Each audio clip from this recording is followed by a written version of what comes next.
সকালে গ্রেপ্তার, বিকালেই জামিন পেলেন রূপা গাঙ্গুলি। রাতভর বাঁশদ্বনী থানার বাইরে ধর্নায় বসেছিল বিজেপি নেত্রী রূপা গঙ্গোপাধ্যায়। বৃহস্পতিবার সকালে থানার কাজে বাধা দেওয়ার অভিযোগ বিজেপি নেত্রীকে গ্রেপ্তার করেছিল পুলিশ। বিকালেই জামিন পেলেন তিনি।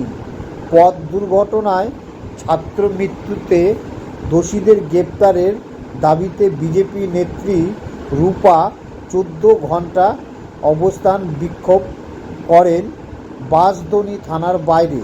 সকাল 10টা নাগাদ তাকে বাঁশদ্বনী থানা থেকে তুলে লালবাজারের উদ্দেশ্যে রওনা দেয় পুলিশের গাড়ি।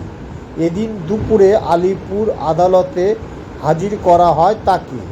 আদালতে তোলার সময় রূপা বলেন, পুলিশ বলছে আমি নাকি ওনাদের কাজে বাধা দিয়েছি, বিরক্ত করছি, কিন্তু তেমন কিছুই আমি করিনি।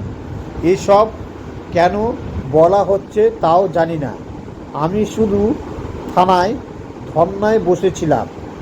তবে এটা বলতে পারি যে আমাকে গ্রেপ্তার করে ভুল করল পুলিশ। বিজেপি নেত্রী আরও অভিযোগ করেন যে তাকে পুলিশ শৌচালয়ে যাওয়ার অনুমতিও দেননি। বুধবার সকালে কলকাতা পৌরসভার 113 নম্বর ওয়ার্ডের বাসিন্দা নবম শ্রেণীর এক ছাত্র পড়তে যাচ্ছিল।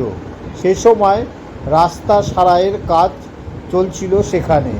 তখনই পেছন থেকে আসা একটি জেসিবি ওই ছাত্রীকে ধাক্কা মারলে গুরুতর জখম অবস্থায় মাটিতে লুটিয়ে পড়ে সে। তারপরে ওই ছাত্রীকে উদ্ধার করে তড়িঘড়ি হাসপাতালে নিয়ে যাওয়া হয়, কিন্তু হাসপাতালে তাকে মৃত বলে ঘোষণা করা হয়।